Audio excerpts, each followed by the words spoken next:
Hello दोस्तों, स्वागत है आपका न्यू मास फिजिक्स में। आज हम पढ़ने वाले हैं moving charge and magnetism. Class 12th का चैप्टर नंबर 4 है। इनिशियल चैप्टर नंबर 3 हमने पहले ही कवर कर लिए थे। तो चैप्टर नंबर 1 और चैप्टर नंबर 2 जो है वो किस कैटेगरी में आता था? इलेक्ट्रोस्टैटिक में। मतलब पहले और दूसरे चैप्टर में हमने पढ़ा कि जब चार्ज रुका हुआ होता है तो उसके कारण क्या क्या इफेक्ट क्रिएट होते हैं और वो क्या क्या खुरापातियाँ करता है रुके रुके ही। वो सारी चीज़ें हमने देखी, जैसे इलेक्ट्रिक फील्ड था, इलेक्ट्रिक फोर्स था, डाइपोल के कारण इलेक्ट्रिक फील्ड था। ये सारी चीज़ें देखी। कुलाम जैसे साइंटिस्ट आए, उन्होंने हमें बताया उसके बारे में। इसके बाद chapter number 3 current and electricity था और वो मीडिएटर चैप्टर था। उसमें चार्ज ने मूव किया लेकिन विदाउट एक्सेलरेशन। तो वहाँ जो करंट फ्लो हुई उस करंट की स्टडी हमने डीपली की चैप्टर नंबर 3 में। चैप्टर नंबर 4 है कि मूविंग चार्ज एंड मैग्नेटिज्म। मतलब जब चार्ज मूव करेगा तो क्या क्या इफेक्ट क्रिएट करेगा, क्या क्या खुरापातियाँ करता हुआ चलेगा, वो सारी चीज़ें हम पढ़ने वाले हैं चैप्टर नंबर 4 में। तो बने रहना मेरे साथ। मेरा नाम है विशांत शर्मा।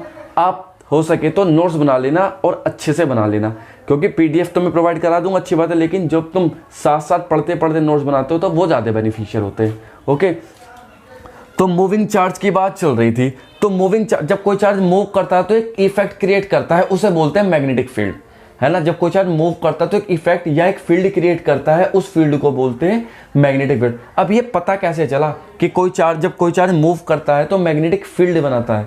तो भाई बहुत समय पहले की बात है, कुछ समझदार व्यक्ति भी हुए हैं, हम जैसे बुद्धू तो हुए नहीं। कौन हुए हैं? कुछ समझदार व्यक्ति हुए हैं। जैसे एक का नाम था उनमें ओरस्टेड नाम के साइंटिस्ट अपनी लेबोरेटरी में कुछ रिसर्च कर रहे थे। तो उन्होंने क्या देखा, उन्होंने क्या काम किया, उन्होंने सेटअप बनाया। उन्होंने बनाया कि मान लो एक वायर है, उन्होंने एक वायर लिया, ऐसा कुछ कंडक्टिंग वायर लिया, ठीक है, इसे AB दिया नाम और इसे बैटरी से ऐड किया। जब इसे बैटरी से ऐड किया तो इसमें करंट फ्लो हो गया, हमें सबको पता है, यहाँ से करंट गई, यहाँ से उस वायर में करंट फ्लो हुई। अब इस वायर के पास रखा था कंपास, जानते हैं सब, जो डायरेक्शन बताता है। इस कंपास की नीडल मेटल की बनी होती है, ये नीडल ऐसे होती है स्टार्टिंग में तो न्यूट्रल पॉइंट पे। अब जैसे यहाँ से करंट फ्लो हुआ, जैसे उन्होंने स्विच ऑन किया, जैसे ही ओरस्टेड साहब ने स्विच ऑन किया तो नीडल हल्के से डिफ्लेक्ट हुई। उन्होंने देखा भाई ये क्या हुआ, नीडल डिफ्लेक्ट क्यों हुई, जबकि इसके आसपास तो कुछ रखा भी नहीं है। उन्होंने एकदम स्विच ऑफ कर दिया। जब स्विच ऑफ कर दिया तो नीडल फिर न्यूट्रल पोजीशन में आ गई। वो बड़े कंफ्यूज थे कि यार हो क्या रहा है। उन्होंने फिर से स्विच ऑन किया और देखा नीडल फिर से डिफ्लेक्ट हुई। अब उन्होंने क्या काम किया, करंट की डायरेक्शन अपोजिट करने की कोशिश की। जब करंट की डायरेक्शन अपोजिट की तो नीडल दूसरे साइड में झुक गई, ठीक है। लेकिन कहने का मतलब यह है कि जब तक करंट फ्लो होती रही नीडल डिफ्लेक्ट होती रही। करंट फ्लो होना बंद हुआ, नीडल का डिफ्लेक्शन बंद हुआ। अब उन्होंने देखा कि भाई एक्चुअल में हो क्या रहा है यहाँ। इसका मतलब कोई ना कोई चीज़, इनविजिबल चीज़ प्रेजेंट है जो इस नीडल को डिफ्लेक्ट करने की कोशिश कर रही है। तो उन्होंने बहुत स्टडी की, रिसर्च की और पता लगाया कि भाई इस वायर के आसपास एक फील्ड है, इस वायर के आसपास एक फील्ड है जो मेटल पीस को अपनी तरफ अट्रैक्ट करने की कोशिश करता है। जो मेटल पीस को या कंडक्टर्स को अपनी तरफ क्या करने की कोशिश करता है, अट्रैक्ट करने की कोशिश करता है। उस फील्ड का नाम दिया इन्होंने मैग्नेटिक फील्ड। उस फील्ड का नाम क्या दिया? Magnetic field. The space around the current carrying conductor, the space around the current carrying conductor in which magnetic force can be experienced is called magnetic field, या magnetic effect can be experienced is called magnetic field. कहने का मतलब है, देसी भाषा में देखो, समझो क्या, इंग्लिश हिंदी छाड़ दे, देसी भाषा में समझो क्या मतलब कि अगर करंट फ्लो हो रही है तो करंट फ्लो होने के कारण एक मैग्नेटिक फील्ड बनता है। सिंपल जवाब है। उस मैग्नेटिक फील्ड को किससे डिनोट करते हैं? B से, और उसकी यूनिट क्या होती है? टेस्ला या वेबर पर मीटर स्क्वायर। अच्छा साहब, अब मैग्नेटिक फील्ड का हमें पता चल गया कि भाई किसी वायर में जब करंट फ्लो होती है तो मैग्नेटिक फील्ड बनता है, ठीक है। अब सबसे बड़ा कंफ्यूजन ये था कुछ लोगों के बीच कि भाई मैग्नेटिक फील्ड तो हमें पता है कि जब किसी वायर में करंट फ्लो होती है, ओरस्टेड साहब ने बता दिया कि मैग्नेटिक फील्ड बनता है, लेकिन इस मैग्नेटिक फील्ड की इंटेंसिटी कितनी है? जब तक हमें इस मैग्नेटिक फील्ड की इंटेंसिटी के बारे में ना पता हो तो हमारे किस काम का ये मैग्नेटिक फील्ड? कहने का मतलब ये है कि मान लो कोई चीज़ मैग्नेटिक फील्ड से सॉल्व होनी है। अब हमें पता है कि यह मैग्नेटिक फील्ड हाई पावर का देना है, हाई इंटेंसिटी का मैग्नेटिक फील्ड क्रिएट कराना है यहाँ। तो हमें पता होना चाहिए ना कि मैग्नेटिक फील्ड की इंटेंसिटी कैसे इंक्रीज की जाती है और कैसे डिक्रीज की जाती है। तो उसके लिए हमें मैग्नेटिक फील्ड की इंटेंसिटी का पता होना जरूरी है। लेकिन ओरस्टेड साहब ने तो केवल इतना बताया कि भाई मैग्नेटिक फील्ड बनता है बस किसी वायर में करंट फ्लो होने के कारण। मैग्नेटिक फील्ड की इंटेंसिटी, उसकी ताकत कितनी है, उसकी पावर कितनी है, ये नहीं पता उन्हें। अब भैया क्या कहते साइंटिस्ट परेशान कि भाई कैसे, ये तो बहुत बढ़िया चीज़ बताई आपने, लेकिन भाई इसको तो अप्लाई भी करना है ना, मैं तो क्या किया जाए। तो भाई अब भागे दौड़े साइंटिस्ट गए और किसी को ढूंढने लगे, तो और स्टाफ ने बताया कि भाई सुनो, कहीं जाने की जरूरत नहीं है, बायोसेवर्ट्स आपके पास जाओ, शायद वहाँ तुम्हें इसका सोल्यूशन मिल जाए। तो भाई साइंटिस्ट गए भागे भागे, बायोसेवर्ट, तो बायोसेवर्ट सर के पास गए और वहाँ देखा कि बायोसेवर्ट सर से पूछा, उन्होंने बायोसेवर्ट सर से पूछा कि सर एक बात बताओ जरा हमें, हम एक जगह कंफ्यूज हो गए हैं, एक क्वेश्चन सॉल्व नहीं हो रहा है। मतलब उन्होंने कहा बायोसेवर्ट साहब से कि सर हमें ओरस्टेड साहब ने बताया कि एक वायर में जब करंट फ्लो होती है तो वो एक फील्ड क्रिएट करता है, उसे मैग्नेटिक फील्ड बोलते हैं, और वो मैग्नेटिक फील्ड मेटल पीस को मतलब अट्रैक्ट करने की कोशिश करता है। उन्होंने कहा अच्छा ठीक है, बहुत अच्छी बात है। तो साइंटिस्ट लोग कहते हैं दूसरे लोग कि भाई अब तुम ये बता दो कि इसकी ताकत कितनी है, इस मैग्नेटिक फील्ड की इंटेंसिटी कितनी है, क्योंकि जब तक हमें मैग्नेटिक फील्ड की इंटेंसिटी के बारे में नहीं पता होगा हम उसे कैसे यूज़ कर सकते हैं। तो बायोसेवर्ट ने कहा अच्छा ठीक है, बिल्कुल बता देंगे, जब आप हमारे दरबार में आए तो हम तुम्हें खाली हाथ कैसे भेज देंगे, हम जरूर बताएंगे आपको। तो हुआ ये, बायोसेवर्ट साहब ने कुछ टाइम मांगा, टाइम मांगने के बाद उन्होंने कुछ स्टडी की, रिसर्च की, और फाइनली उन्होंने बता दिया कि मैग्नेटिक फील्ड की इंटेंसिटी कितनी होती है जब किसी वायर में करंट फ्लो होती है। और उन बायोसेवर्ट के फॉर्मूले को अप्लाई कर करके हमने कई चीज़ों के लिए intensity of magnetic field calculate करना सीख लिया।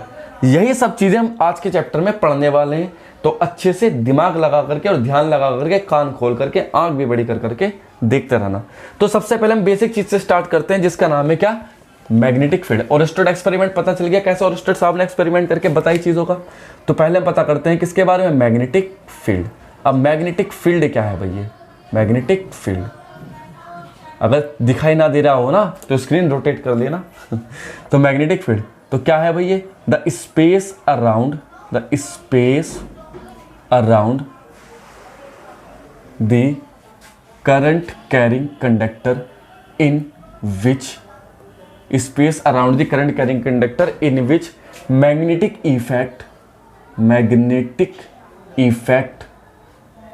magnetic effect can be experienced is called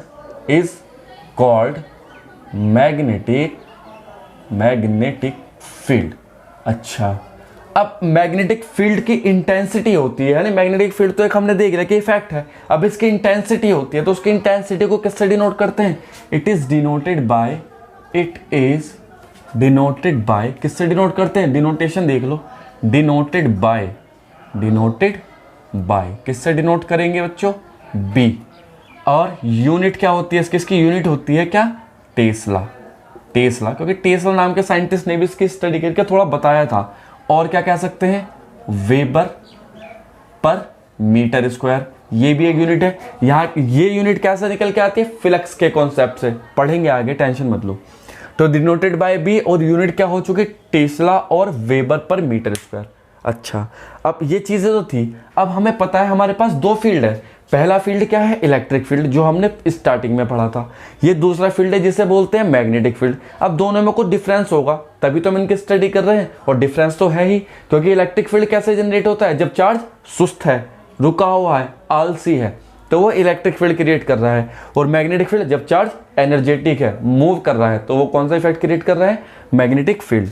तो भाई अगर हम डिफरेंस लिखने की कोशिश करें, डिफरेंस बिटवीन, थोड़े से डिफरेंस लिखेंगे, difference between electric field and magnetic field, तो क्या होगा, टेबल बना लो जिसे 5th क्लास में बनाते थे बच्चों की तरह, electric field and magnetic field.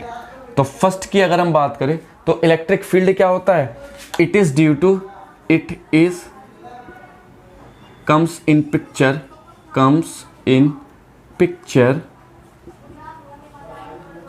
Salman Khan की पिक्चर नहीं, पिक्चर, it comes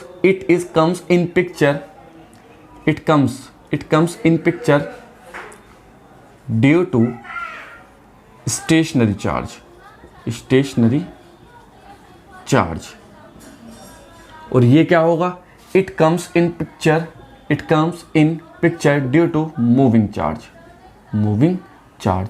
ये चीज़ पता चली हमने, सबसे मेजर जो डिफरेंस है वो ये है। नंबर 2 क्या होता है, intensity of electric field can be represented by electric field lines. और यहाँ क्या हो जाएगा, लिमिट या boundary of magnetic field line, magnetic field can be represented by magnetic field lines. ये भी बाउंड्री होगा, ये भी क्या होगा, बाउंड्री होगा या बॉर्डर कह दो, ठीक है। तो ये चीज़ें हैं भाई जिसके कारण हम डिफरेंशिएट कर पाते हैं इलेक्ट्रिक फील्ड और मैग्नेटिक फील्ड को। तो भाई ये तो थी बेसिक चीज़। हमने क्या पढ़ा, हमने देखा कि मैग्नेटिक फील्ड कैसे पिक्चर में आया भाई, कि ओरस्टेड साहब ने एक एक्सपेरिमेंट किया। उस एक्सपेरिमेंट से उन्होंने बताया कि भाई जब किसी वायर में करंट फ्लो होती है तो एक फील्ड बनता है जिसे मैग्नेटिक फील्ड बोलते हैं, उनका एक एरिया बन जाता है।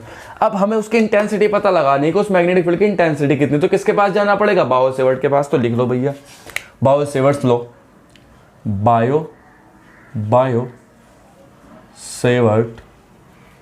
लॉ। अब बायो-सेवर्ट लॉ के अकॉर्डिंग हमें क्या फाइंड करनी है, intensity of magnetic field due to a current carrying conductor. किसी कंडक्टर में जब करंट कैरी हो रही हो या किसी कंडक्टर में जब करंट फ्लो हो रही है तो इंटेंसिटी ऑफ मैग्नेटिक फील्ड कितनी होगी उस करंट के कारण। तो कौन बताएगा, ये बायो-सेवर्ट लॉ आप बताएंगे, क्योंकि ओरस्टेड साहब के बस की तो बात थी नहीं। तो क्या किया, बायो-सेवर्ट साहब को जो साइंटिस्ट थे वो कुछ काम दे के चले गए थे कि बता दो हमें।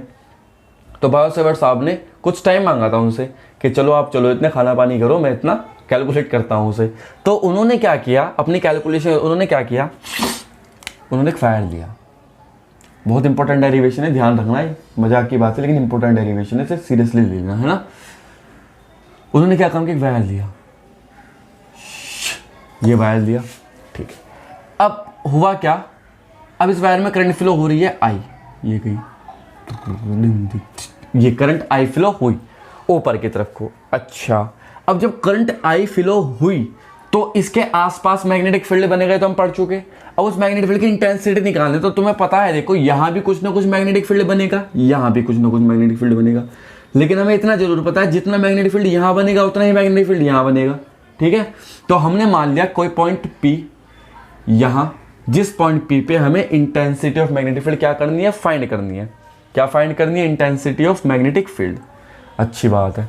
अब हमने ये लॉन्ग वायर है, हमें एक छोटा सा टुकड़ा मानना पड़ेगा इस वायर का, इस वायर का एक छोटा सा टुकड़ा। जब कोई चीज़ बड़ी होती है हमें उसकी स्टडी करनी है तो हम उसका एक छोटा सा पार्ट मान लेते हैं और बाद में क्या कर देते हैं, इंटीग्रेशन। तो क्या मिल जाता है, हमें टोटल मिल जाता है। तो हमने क्या काम किया, इस लेंथ एल का एक छोटा सा टुकड़ा मान लिया यहाँ से, DL पार्ट, DL एलिमेंट ले लिया। अब DL एलिमेंट से ये पॉइंट पे कितनी डिस्टेंस पर है बच्चों, R डिस्टेंस पर हो गया, ठीक है। ये एंगल कितना बना रहा है यहाँ से, थीटा। इस पॉइंट P पर हमें क्या पता लगानी है, intensity of magnetic field. Direction of magnetic field क्या होगी वो बाद में डिस्कस करेंगे, अभी फिलहाल इंटेंसिटी ऑफ मैग्नेटिक फील्ड देखो। इंटेंसिटी, तो बायो-सेवर्ट साहब ने क्या काम किया, ऐसा कुछ सिस्टम बनाया, ऐसा कुछ क्या बनाया, एक्सपेरिमेंटल व्यू बनाया, और उन्होंने कुछ कंक्लूजन निकाले। उन्होंने एक्सपेरिमेंट के दौरान कुछ कंक्लूजन निकाले। कंक्लूजन नंबर 1 निकल के आया उनका कि intensity of magnetic field is directly proportional किसके प्रोपोर्शनल है, directly proportional to the current. पहला कंक्लूजन निकल के आया, मतलब DB directly proportional to I current. अच्छा, नंबर 2 उन्होंने फिर एक और किया एक्सपेरिमेंट, मतलब कंक्लूजन निकाल रहे थे, 4 कंक्लूजन निकाले उन्होंने। Intensity of magnetic field is directly proportional to the किसके होगा, एलिमेंट ऑफ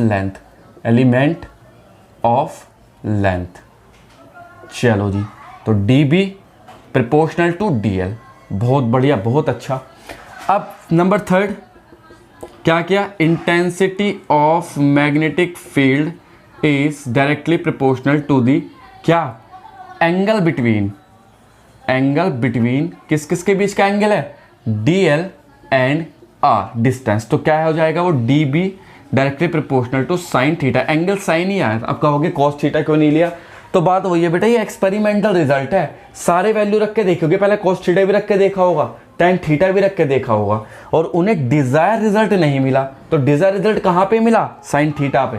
है ना, तो साइन थीटा से ले लिया गया है, ये कंफ्यूजन दूर कर दिया। और जब एक्सपेरिमेंटल चीज़ की बात होती है ना, तो वो चीज़ें हो चुकी, उन्होंने करके देख ली, हमें केवल उनकी क्या करनी है, स्टडी करके उन्हें समझना है। ठीक है, चलो। और नंबर 4 बात आती है हमारे पास, कौन सी, the intensity of magnetic field is directly inversely proportional, is inversely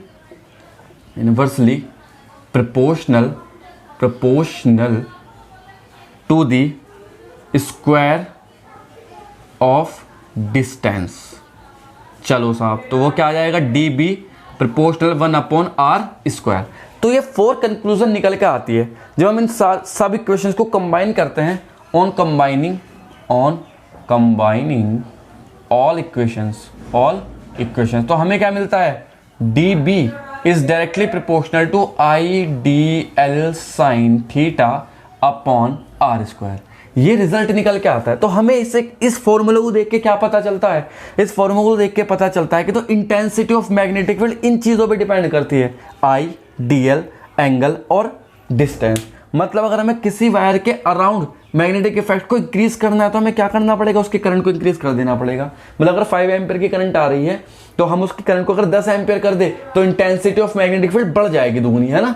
तो ऐसे ही अगर हम उस एलिमेंट की, इस एलिमेंट की लेंथ को थोड़ा और बड़ा कर दे तो इंटेंसिटी ऑफ मैग्नेटिक फील्ड और बढ़ जाएगी। और अगर हम इन दोनों के बीच की डिस्टेंस को कम कर दे, क्योंकि देखो इन्वर्सली प्रोपोर्शनल है, इन्वर्सली प्रोपोर्शनल, अगर ये घटेगा तो ये बढ़ेगा, अगर ये बढ़ेगा तो ये घटेगा, क्योंकि इनवर्स स्क्वायर लॉ को फॉलो करती है।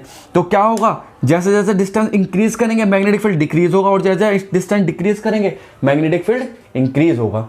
तो ये कंक्लूजन हमारे पास निकल के आए। अब हमने क्या काम किया, प्रोपोर्शनल का साइन है, प्रोपोर्शनल का साइन हटाते हैं तो क्या आता है, एक कांस्टेंट आता है, तो वो हो जाएगा dB is equal to μ0/4π IDL sine theta upon r²। अब ये μ0/4π क्या बला है, आज लोग देख के डर गए होंगे कि सर ये क्या चीज़ आया, ये नया क्या है। अरे जैसे चैप्टर नंबर 1 में 1/4π एप्सिलॉन नॉट एक कांस्टेंट की जगह आता था, ऐसे ही मैग्नेटिज्म में क्या आता है, μ0/4π, सिंपल सी बात है। अब वहाँ एप्सिलॉन नॉट क्या होता था, परमिटिविटी, एप्सिलॉन नॉट क्या होता था, परमिटिविटी ऑफ वैक्यूम। तो ऐसे ही यहाँ μ0 क्या चीज़ है, परमिएबिलिटी ऑफ वैक्यूम। ठीक है, अब जैसे 1/4π एप्सिलॉन नॉट की वैल्यू होती थी 9 × 10⁹, ऐसे ही μ0/4π की वैल्यू होती है 10⁻⁻7। अच्छा, अब इसकी यूनिट भी होती होगी कोई, यूनिट बिल्कुल होती है। सब कहाँ से निकालेंगे, यहाँ से फॉर्मूले से निकाल लेंगे यूनिट। तो परमिएबिलिटी के बारे में पता चला, अगर मुझे μ0 की वैल्यू, जैसे एप्सिलॉन नॉट की वैल्यू होती थी क्या होती थी, 8.85 × 10⁻12, ऐसे ही μ0 की वैल्यू होती है, वो क्या होती है, 4π × 10⁻7। सिंपल सी बात है। तो ये चीज़ें हमारे पास निकल के आ गई। ठीक है, अच्छा, तो ये चीज़ें हमारे पास निकल के आ गई। तो हमने क्या देखा, यहाँ से हमने देखा कि भाई बायो-सेवर्ट लॉ के अकॉर्डिंग हमने क्या निकाल लिया, intensity of magnetic field calculate कर ली। अब ये मैग्नेटिक फील्ड कैसी क्वांटिटी है, वेक्टर क्वांटिटी। मैग्नेटिक फील्ड कैसी क्वांटिटी है, वेक्टर क्वांटिटी। अगर ये वेक्टर क्वांटिटी है तो हमें क्या फाइंड और करना पड़ेगा, इसकी वेक्टर फॉर्म फाइंड करनी पड़ेगी। जैसे कूलॉम्स लॉ में हमने फोर्स की वेक्टर फॉर्म फाइंड की थी, ऐसे ही इसमें मैग्नेटिक फील्ड की वेक्टर फॉर्म फाइंड करनी पड़ेगी। तो वेक्टर फॉर्म ले लेते हैं हम, vector form of intensity of magnetic field. ठीक है बच्चों, vector form of intensity of magnetic field, तो क्या लिखेंगे, वेक्टर फॉर्म। अब वेक्टर फॉर्म क्या है, जैसे हमें दे रखा है dB equal to μ0/4π IDL sine theta upon क्या हो जाएगा नीचे, r²। अच्छा, अब यहां देखो ये साइन थीटा किस किस के बीच का एंगल है, DL और R। अब ये R डिस्टेंस है, यहां तो R है नहीं ना, यहाँ अब एंगल ये थीटा है। अगर हमें वेक्टर फॉर्म लिखनी है तो आपको पता है vector A dot vector B क्या होता था, AB cos थीटा, है ना। इसकी ये वेक्टर फॉर्म है, ये स्केलर प्रोडक्ट है ना, या डॉट प्रोडक्ट बोलते थे इसे हम। ऐसे ही अगर vector A cross vector B की होती थी तो वो क्या लिखते थे, AB साइन थीटा। मतलब ये कैसी फॉर्म है, विदाउट वेक्टर, स्केलर फॉर्म है, और ये कौन सी फॉर्म हो गई, वेक्टर फॉर्म। तो हमारे पास इस टाइम कौन सी फॉर्म प्रेजेंट हो, ऊपर देखो स्केलर फॉर्म, हमें किस में कन्वर्ट करना है, वेक्टर फॉर्म में। तो ए और बी का भी वेक्टर होना जरूरी है, क्योंकि ये कौन सी प्रोडक्ट है, वेक्टर प्रोडक्ट है। अगर ए और बी वेक्टर ना होते तो एंगल बीच में cos थीटा आता, क्योंकि स्केलर प्रोडक्ट के लिए होता था, ठीक है ना। तो वेक्टर फॉर्म है, तो अगर हमें वेक्टर फॉर्म लिखनी है तो, और एंगल साइन थीटा मिला है, तो इसका मतलब क्या है, इसका मतलब ये दोनों क्वांटिटी भी वेक्टर होनी चाहिए। अब चेक करते हैं जरा, क्या आई वेक्टर है क्वांटिटी, नहीं, आई तो स्केलर क्वांटिटी है। डीएल कैसे क्वांटिटी, हाँ डीएल वेक्टर क्वांटिटी है, छोटा सा एलिमेंट है ना डिस्प्लेसमेंट, तो डिस्प्लेसमेंट तो वेक्टर क्वांटिटी है। साइन थीटा एंगल मिला, तो इसका मतलब हमें एक वेक्टर क्वांटिटी और इंट्रोड्यूस करानी पड़ेगी, और वेक्टर क्वांटिटी कहाँ पे रखी है, नीचे रखी है। तो अब नीचे की क्वांटिटी को ऊपर कैसे लेके जाए, तो हमारे पास एक टूल होता है जिसे बोलते हैं यूनिट वेक्टर, जिसे क्या बोलते हैं, यूनिट वेक्टर, जिसका मैग्नीट्यूड तो 1 हो, लेकिन वो किसे रिप्रेजेंट कर देता है, डायरेक्शन को रिप्रेजेंट कर सकता है। तो कर दो भाई यूनिट वेक्टर इंट्रोड्यूस करा लो, तो यहाँ पे वो यूनिट वेक्टर आ जाएगा, देखो आर यूनिट वेक्टर ना। तो क्या करेंगे, on multiplying and dividing by unit vector, ठीक है। तो क्या हो जाएगा, d b vector is equal to mu naught upon 4 pi, क्या हो जाएगा, देखो आई तो ऐसे ही रहेगा, और क्या हो जाएगा, d l sine theta into r cube, नीचे आ जाएगा, ऊपर क्या आ जाएगा, आर यूनिट वेक्टर, है ना। नीचे आर स्क्वायर था, नीचे भी तो आर लेके गए, तो आर क्यूब हो गया वो, ठीक। तो इसे वेक्टर फॉर्म में लिखे, अगर हम अब लिखेंगे वेक्टर फॉर्म में, तो d b vector is equal to mu naught upon 4 pi I, क्या हो जाएगा, vector r cross d l vector upon r cube. ये कौन सी फॉर्म हो गई बच्चों, वेक्टर फॉर्म, ठीक है। तो हमारे पास ऐसे वेक्टर फॉर्म कैलकुलेट की जा सकती है, किसके लिए, इंटेंसिटी ऑफ मैग्नेटिक फील्ड के लिए with the help of bio-Savart's law. तो ये बात तुम्हें समझ में आ गई होगी। अब मैंने बताया था म्यू नॉट की वैल्यू क्या होती है, 4 पाई इंटू 10⁻⁻⁷। अगर म्यू नॉट अपॉन 4 पाई, जैसे म्यू नॉट अपॉन 4 पाई ये कांस्टेंट है, इसकी यूनिट पता लगानी हो तो यहाँ से पता लगा सकते हैं, देखो जरा लेके आओ, म्यू नॉट अपॉन 4 पाई, ये सारी चीजें वहां जाएगी। अच्छा इस फॉर्म से मत लिखो, इस फॉर्म से निकाल लो, म्यू नॉट अपॉन 4 पाई क्या आएगा, d b r square upon I d l. D b की यूनिट क्या होती है, weber per metre square, r metre square, current ampere, और ये डीएल मीटर, मीटर स्क्वायर से मीटर स्क्वायर कैंसिल, क्या आएगा, वेबर अपॉन एम्पियर मीटर। इसे टेस्ला में भी कन्वर्ट कर सकते हैं, ऐसे कोई बात नहीं है, तुम टेस्ला लिख देते हैं यहाँ केवल, तो टेस्ला क्या हो जाता है, टेस्ला मीटर अपॉन एम्पियर, ऐसे बन जाती है ना, तो कोई दिक्कत नहीं है। तो हमें मतलब पता चला कि क्या वेक्टर फॉर्म्स, वो हमें क्या पता चला कि इंटेंसिटी ऑफ मैग्नेटिक फील्ड कैसे कैलकुलेट की जाती है। ये किसने बता दिया था, बायो-सेवर्ट्स साहब ने हमारे लिए चीजें आसान कर दी थी। और स्टेट साहब ने केवल हमें मैग्नेटिक फील्ड के बारे में बताया कि भाई किसी करंट कैरिंग कंडक्टर के आसपास एक मैग्नेटिक फील्ड बनता है, उसकी इंटेंसिटी कितनी होती है ये जानने के लिए हम किसके पास गए, बायो-सेवर्ट्स साहब के पास गए। अब बायो-सेवर्ट्स साहब ने हमें बताया कि मैग्नेटिक फील्ड की इंटेंसिटी किसी भी वायर के अलोंग ऐसे कैलकुलेट की जा सकती है। अच्छा अब भाई ये तो वायर था, लॉन्ग वायर एल लेंथ का, है ना। अब हमें स्ट्रेट वायर के अराउंड अगर मैग्नेटिक फील्ड की इंटेंसिटी निकालनी हो तो कैसे कैलकुलेट करेंगे, इंटेंसिटी ऑफ मैग्नेटिक फील्ड निकालनी due to a long straight wire, due to a long straight finite wire है, वो इनफाइनाइट नहीं होगा, ध्यान रखना। कौन से वायर के लिए, फाइनाइट वायर के लिए। तो देखते हैं चलो करके कुछ चीजें, बहुत इंपॉर्टेंट डेरिवेशन है ये, ठीक है। तो क्या निकालते हैं, इंटेंसिटी ऑफ मैग्नेटिक फील्ड। चलो पहले एक क्वेश्चन कर ले क्या, चलो एक क्वेश्चन करते हैं पहले, चलो बायो-सेवर्ट्स लॉ पे बेस, जिससे कि थोड़ा फील्स आ जाए। चलो एक क्वेश्चन करते हैं पहले। क्वेश्चन है भाई हमारे पास, क्या क्वेश्चन है, क्वेश्चन है एनसीईआरटी का देते हैं, अच्छा क्वेश्चन है, बढ़िया एकदम। ये क्वेश्चन है ये ठीक है। अब हमें गिवन है, क्या गिवन है कि if in a wire current is flowing of magnitude 4 ampere and the element length dl is equal to 1 centimeter and the distance r equal to 5 metre. Find, क्या फाइंड करना है, इंटेंसिटी ऑफ मैग्नेटिक फील्ड। चलो भैया, वह intensity of magnetic field find करना, तो किसके help से करेंगे? देखो डीएल वीएल की बात है तो बायो-सेवर्ट लॉ का फॉर्मूला लगाने की डायरेक्ट सिंपल क्वेश्चन है बिल्कुल। क्या होता है? dB is equal to mu naught upon 4 pi I d l sine theta upon r square.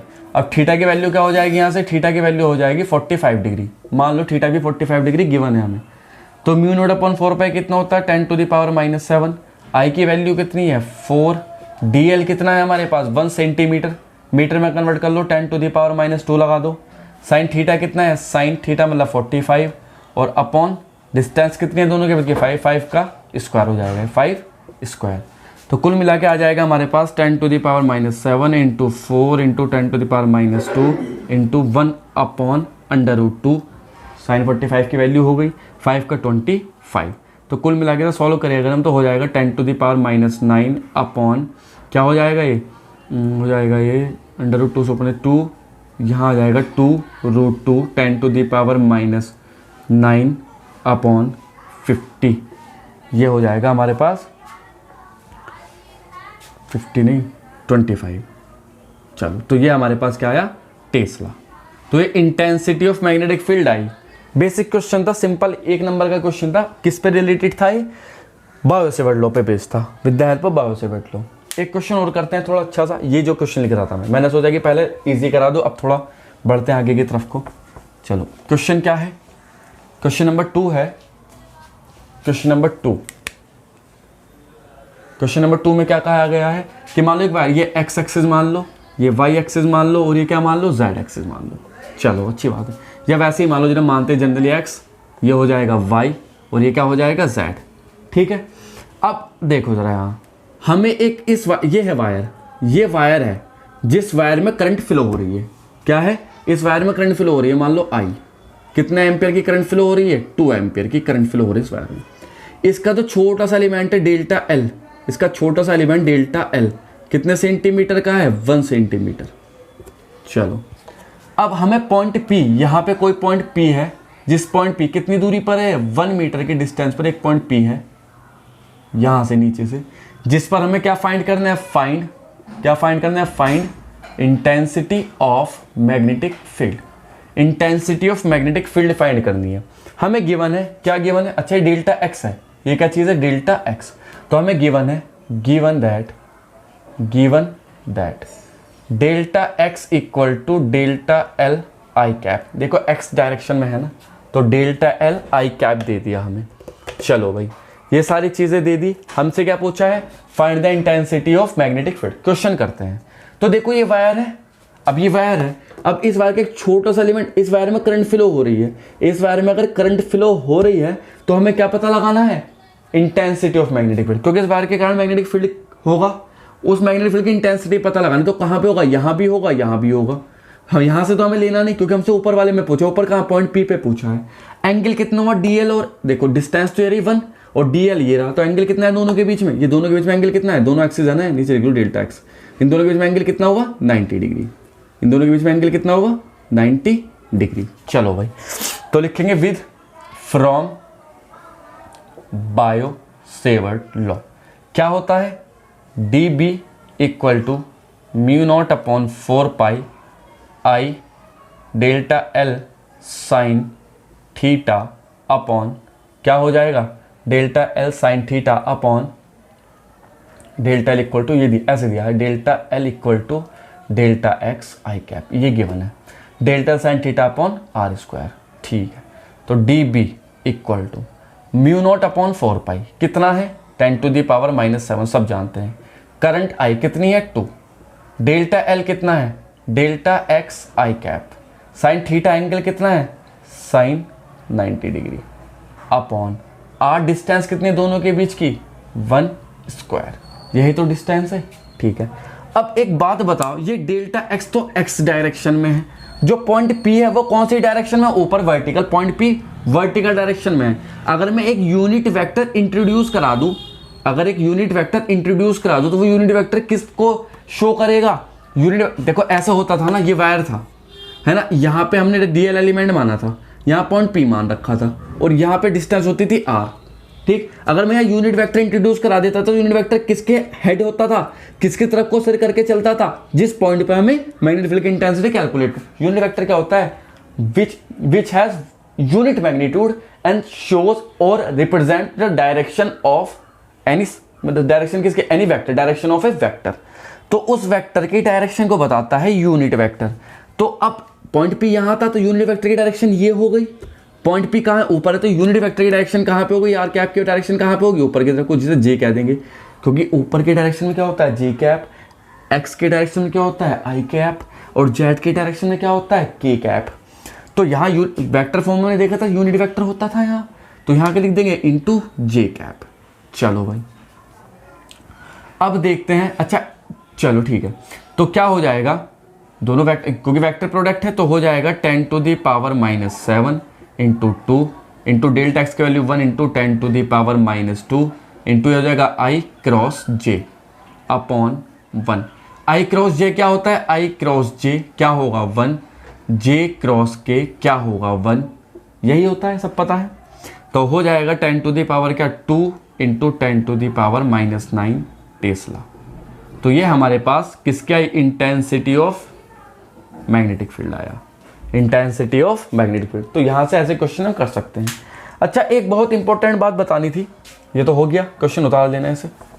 अब बात क्या थी, बात ये है कि हमने दो चीजें देखी, क्या कि किसी करंट कैरिंग कंडक्टर में जब करंट फ्लो होती है तो उसका अराउंड एक मैग्नेटिक फील्ड बनता है, ठीक है ना, उसका अराउंड एक इलाका बन जाता है उसका अपना, जहां पे कोई घुस नहीं सकता, कोई घुसेगा तो वह पकड़ लेगा, खींच लेगा, मार देगा, दुश्मन नहीं प्रवेश कर सकता। दुश्मन कौन है, मेटल पीस, सारे के सारे दुश्मन है, जैसे ही घुसेंगे वो एकदम से पकड़ लेगा उसे, ठीक है। तो एरिस्टोटल ने बता दी थी ये बात कि मैग्नेटिक फील्ड क्रिएट होता है किसी करंट कैरिंग कंडक्टर के अराउंड, ठीक है। उसके बाद बायो-सेवर्ट साहब ने बताया कि भाई इंटेंसिटी ऑफ मैग्नेटिक फील्ड कितनी है, वो उन्होंने बता दिया अपने फॉर्मूले के हिसाब से, अपने लॉ के हेल्प से। अब मैग्नेटिक फील्ड कैसी क्वांटिटी है, वेक्टर क्वांटिटी। अच्छा जब वो वेक्टर क्वांटिटी है तो मैग्नीट्यूड तो हमें पता चल गया, क्या होता था मैग्नीट्यूड, मैग्नीट्यूड होता था dB equal to mu naught upon 4 pi क्या I d l sine theta upon r square, ये मैग्नीट्यूड है।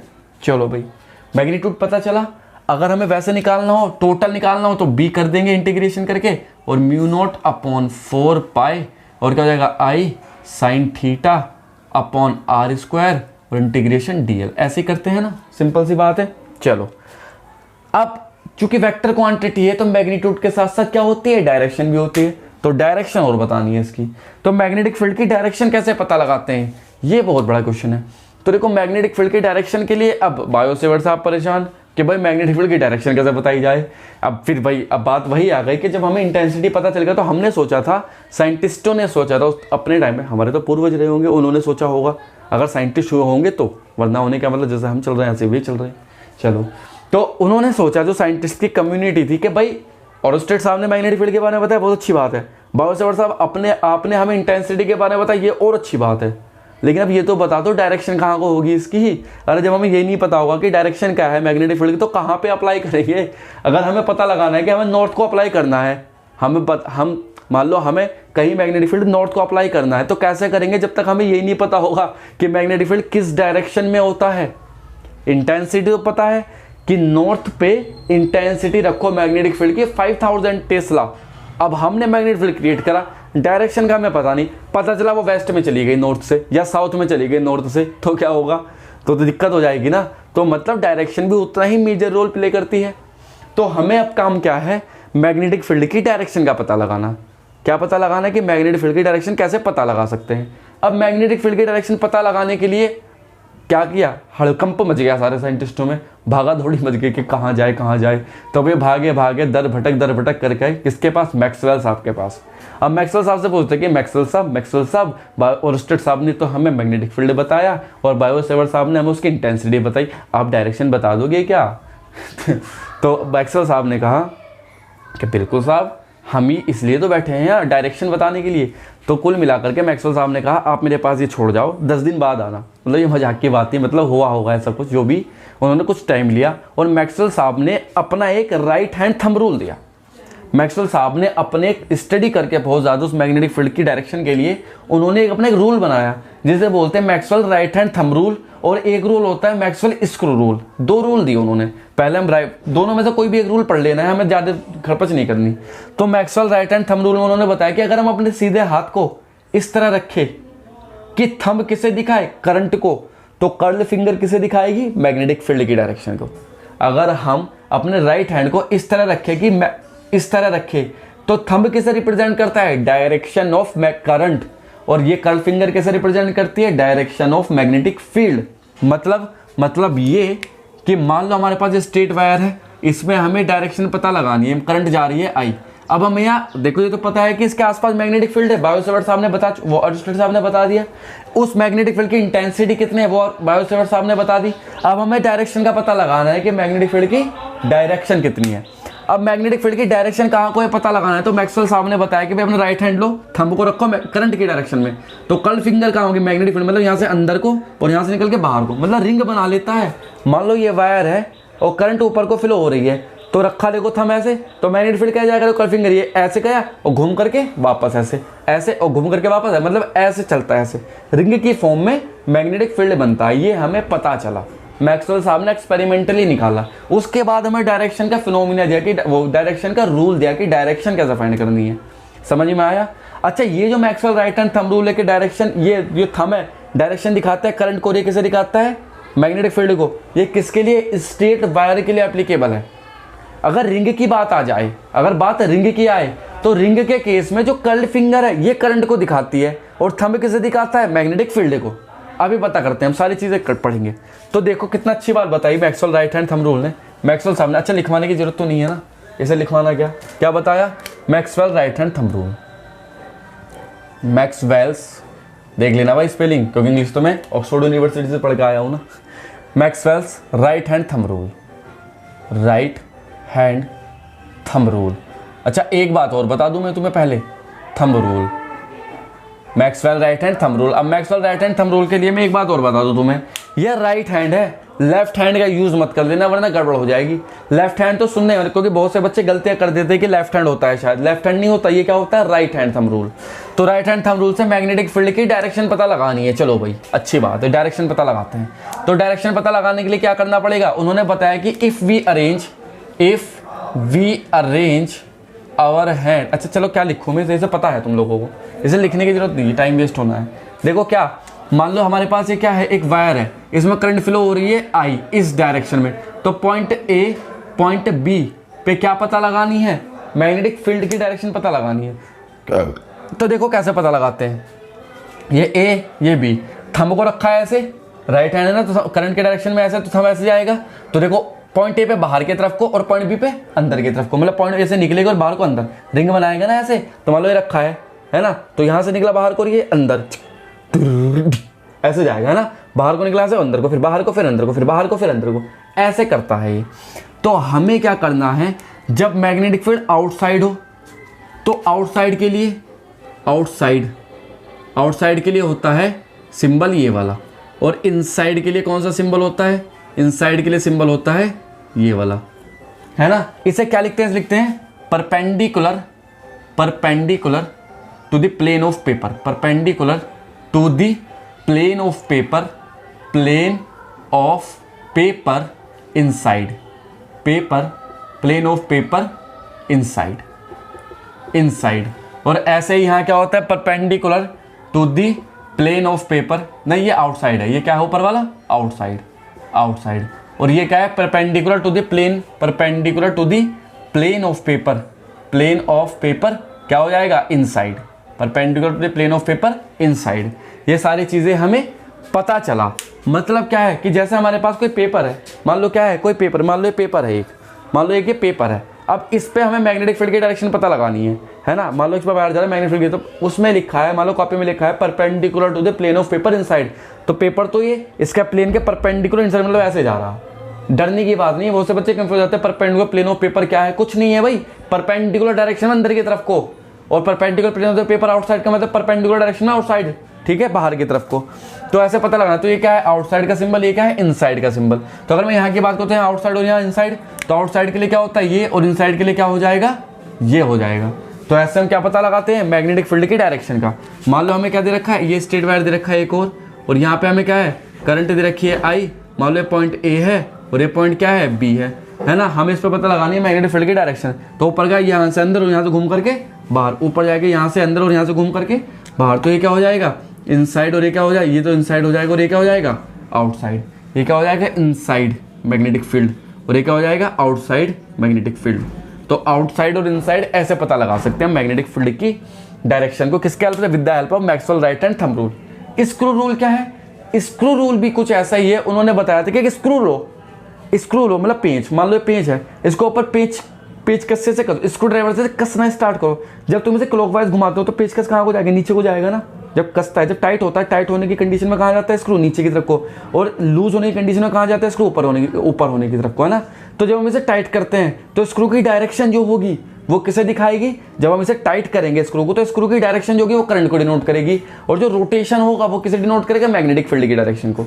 ऐसे ही एंटी क्लॉकवाइज घुमा तो स्क्रू की डायरेक्शन ऊपर, मतलब करंट की डायरेक्शन ऊपर, और मैग्नेटिक फील्ड किसकी डायरेक्शन, किसकी तरफ को होगा, एंटी क्लॉकवाइज। अब जैसे यही बात कर लो, मान लो स्क्रू है, यहाँ मैंने स्क्रू रख दिया, ऊपर को जाना है, तो देखो ये ऐसे है ना, तो यहाँ से ऐसे, तो ये इनसाइड हो रही है, आउटसाइड। सिंपल से बस तुम्हें तो ये पढ़ना है, तुम्हें फालतू चक्कर में नहीं पढ़ना, ठीक है। तो यहाँ से हमें पता चला भी कि कैसे राइट हैंड थंब रूल की हेल्प से मैग्नेटिक फील्ड की डायरेक्शन पता लगा सकते हैं। तो हमारे पास 3 चीज़ें पता चली। क्या पता चली भाई, एक तो ओरस्टेड साहब की हेल्प से हमें पता चला कि मैग्नेटिक फील्ड कितना होता है, वो मैग्नेटिक फील्ड क्या होता है, इंटेंसिटी कितनी होती है, और उसकी डायरेक्शन कैसे पता लगा सकते हैं। तो 3 व्यक्तियों ने मिलकर एक प्रॉब्लम का समाधान किया, सॉल्यूशन दिया। अब जाकर के हमारे पास सारे प्रॉब्लम ये सॉल्व हो चुकी थी। अच्छा, हम कुछ केस देखते हैं जहाँ पर मैग्नेटिक फील्ड की डायरेक्शन पता लगानी है ना। तो क्वेश्चन करते हैं कुछ इसके बेस पे, क्या पता लगाने हैं, find the direction of magnetic field. क्या क्वेश्चन सबके लिए सेम है, क्वेश्चन क्या है, find the direction of magnetic field, find the direction of magnetic field in following pictures, in following figures. चलो भाई, इन फिगर्स में मैग्नेटिक फील्ड की डायरेक्शन पता लगानी है। पहले छोटे छोटे सिंपल फिगर देता हूँ मैं। नंबर फर्स्ट की अगर बात करूँ तो ये ऐसे, और यहाँ ये पॉइंट ए मान लो, और ये पॉइंट क्या मान लिया, बी मान लिया। नंबर 2 की अगर मैं बात करूँ तो यहाँ पे मान लो क्या है, ये दिया है और ये दिया है। ये किसकी डायरेक्शन दिखा रहा है, करंट की डायरेक्शन, ठीक है। तो हमें पॉइंट ए पे मैग्नेटिक फील्ड बताना है, पॉइंट बी पे मैग्नेटिक फील्ड बताना है।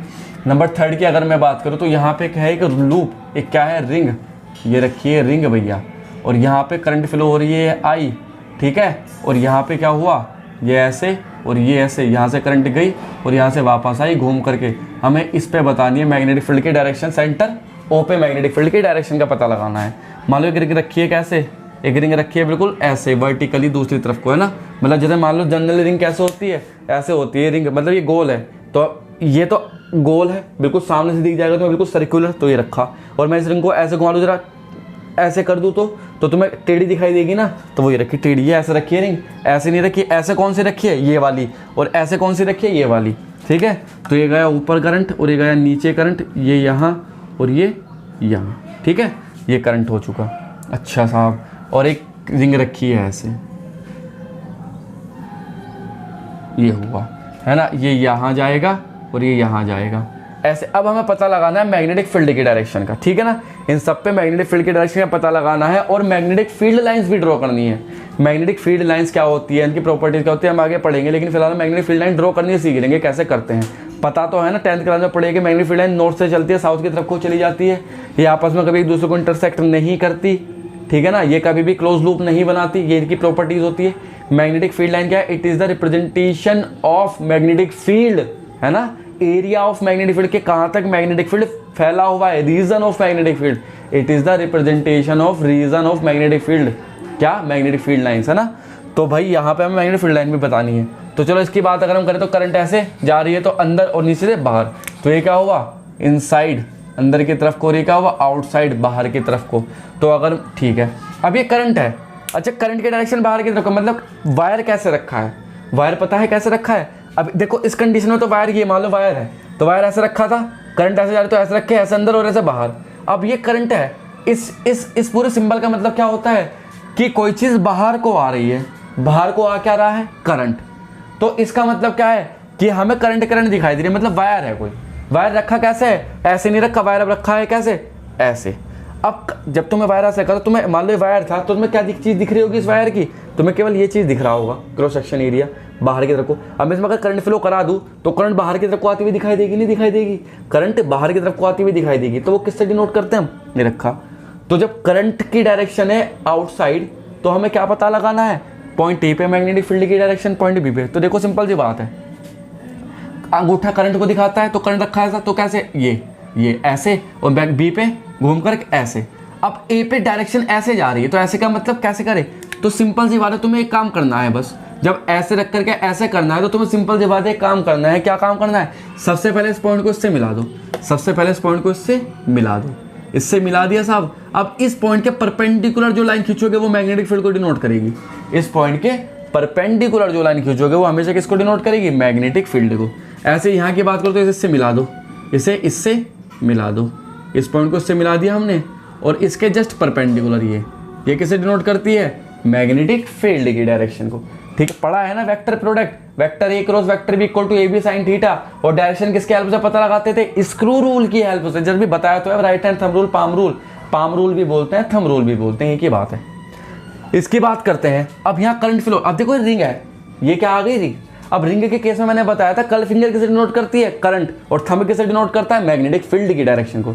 कल फिंगर किसे डिनोट करती है, करंट, और थंब किसे रिप्रेजेंट करता है, मैग्नेटिक फील्ड। तो देखो कल फिंगर गया ऐसे, है ना, वो कल फिंगर में करंट ऐसे जा रही है तो मैग्नेटिक फील्ड अंदर को, कल फिंगर तो मैग्नेटिक फील्ड अंदर की तरफ को, तो अंदर मतलब इनसाइड, सेंटर से क्या होगा, इनसाइड, तो इनसाइड मतलब ऐसे, तो किस डायरेक्शन में है, इनसाइड, इनसाइड।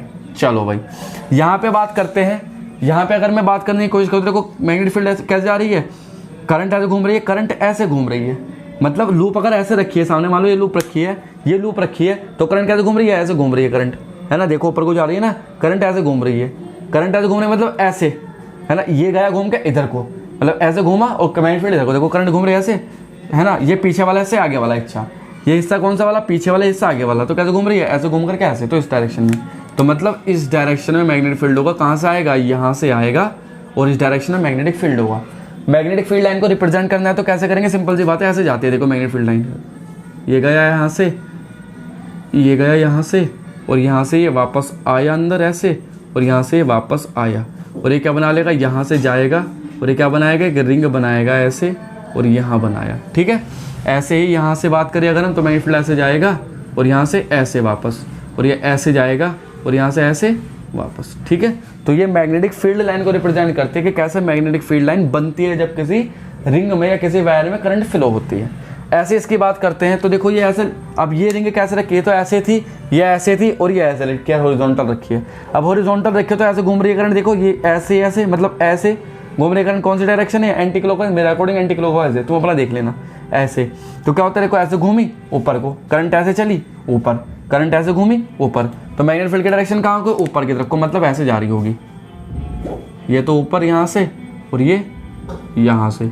अच्छा अब रिप्रेजेंट करने हैं तो ये ऐसे चलेगी यहाँ से, और ये ऐसे जाएगा, ऐसे यहाँ से ऐसे रिप्रेजेंट करेगी, और ये ऐसे जाएगा, और यहाँ से ऐसे रिप्रेजेंट करेगी, और ये ऐसे ही जाएगा, यहाँ से ऐसे रिप्रेजेंट करेगी, और ये ऐसे ही जाएगा, ऐसे रिप्रेजेंट करके ऐसे घूम करके यहाँ आ जाएगी, तो ये ऐसे चला जाएगा। ठीक है, ऐसे ही बिल्कुल यहाँ होगा, ये ऐसे जाएगी, और यहाँ से नीचे से अंदर चली जाएगी, ऐसे घूमेगी, ऐसे जाएगी, और नीचे से अंदर चली जाएगी, ऐसे घूम करके ऐसे जाएगी, और नीचे से अंदर चली जाएगी, ऐसे घूम करके ऐसे रिंग बना लेगी यहाँ, ये ऐसे। तो ये कैसे रिप्रेजेंट करती है, हॉरिजॉन्टल रिंग में जब करंट फ्लो होती है तो मैग्नेटिक फील्ड लाइन, ऐसे क्वेश्चन भी आता है कि किसी हॉरिजॉन्टल रिंग में करंट फ्लो हो रही है एंटी क्लॉकवाइज, तो मैग्नेटिक फील्ड लाइन ड्रॉ करो।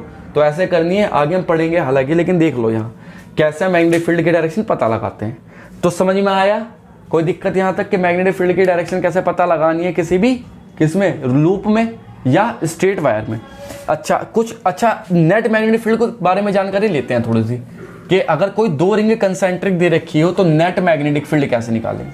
ठीक है, तो देखो जरा यहाँ, मान लो हमें दो रिंग दे रखी है, एक रिंग ये, चलो भाई बहुत अच्छी बात है, और एक रिंग ये दे दी हमें यहाँ, चलो भाई यहाँ दे दिया, इसमें करंट ऐसे फ्लो हो रही है आई, उसमें करंट ऐसे फ्लो हो रही है आई, ये I1 ये I2, इस रिंग की रेडियस कितनी है R2 और बाहर वाली रिंग की रेडियस कितनी है R1। दोनों कंसेंट्रिक रिंग है। हमें बताना है सेंटर पे नेट मैग्नेटिक फील्ड कितना होगा। नेट मैग्नेटिक फील्ड की डायरेक्शन पता लगानी है, मतलब नेट मैग्नेटिक फील्ड। अच्छा, नेट का बात समझ रहे हो ना, एक में से दूसरा घटा करके जो रिजल्ट आता है वो नेट होता है। मान लो दो मैग्नेटिक फील्ड है, सॉरी, मान लो दो मैग्नेटिक फील्ड है ना। एक मैग्नेटिक फील्ड की डायरेक्शन तो इस डायरेक्शन में है, एक मैग्नेटिक फील्ड की डायरेक्शन तो इधर की तरफ को है और एक मैग्नेटिक फील्ड की डायरेक्शन इधर की तरफ को है। तो दोनों को नेट मैग्नेटिक फील्ड क्या होगा, एक में से दूसरा सब्ट्रैक्ट करके पता चलेगा। अब कौन से में से कौन सा सब्ट्रैक्ट करना है, इसके लिए हमें पता होना चाहिए कि किस मैग्नेटिक फील्ड की इंटेंसिटी ज़्यादा है और किस मैग्नेटिक फील्ड की इंटेंसिटी कम है। जिस मैग्नेटिक फील्ड की इंटेंसिटी ज़्यादा है उसमें से कम वाली मैग्नेटिक फील्ड की इंटेंसिटी को सब्ट्रैक्ट करना पड़ेगा। तो जैसे यहाँ बात करते हैं, तो अगर यहाँ की बात करें तो देखो सिंपल सी बात है, अंदर वाले रिंग के लिए ऐसे जा रहे थे मैग्नेटिक फील्ड बाहर की तरफ को, अंदर वाले रिंग के लिए ऐसे घूम रहे थे मैग्नेटिक फील्ड बाहर। तो लिखेंगे for inner ring, for inner ring.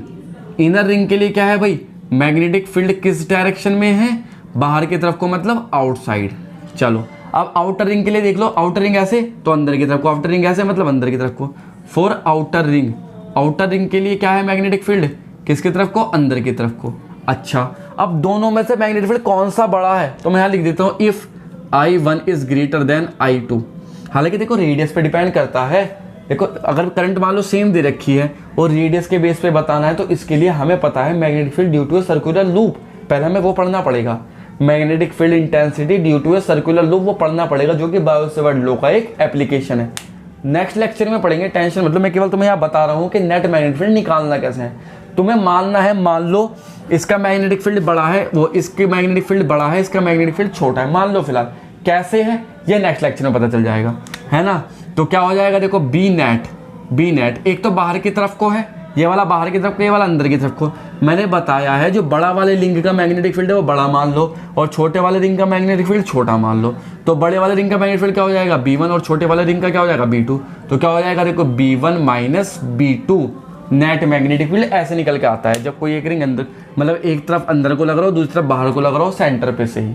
ठीक ऐसे ही अगर मैं तो फर्स्ट पॉइंट की बात थी, अगर मैं पॉइंट नंबर 2 की बात करूँ यहाँ, तो एक रिंग ये है और एक रिंग ये है, दोनों में करंट की डायरेक्शन सेम है। मान लो यहाँ भी I1 और यहाँ भी I2। तो यहाँ क्या होगा, मैग्नेटिक फील्ड यहाँ B नेट हो जाएगा। क्या देखो दोनों तरफ बाहर की तरफ को, यहाँ गया अंदर और यहाँ गया अंदर, दोनों से अंदर की तरफ को ही है, तो मतलब B1 प्लस B2। तो ऐसे हम आराम से मैग्नेटिक फील्ड कैलकुलेट कर सकते हैं किसी भी रिंग के लिए और किसी भी वायर के लिए। तो आई होप तुम लोगों को ये लेक्चर समझ में आया होगा। बाकी जो intensity of magnetic field due to a straight wire और intensity of magnetic field due to a circular loop और उसका एप्लीकेशन जो पढ़ने वो नेक्स्ट लेक्चर में पढ़ेंगे। तब तक के लिए पढ़ते रहिए, मुस्कुराते रहिए और फॉलो करते रहिए new mass physics. Thank you.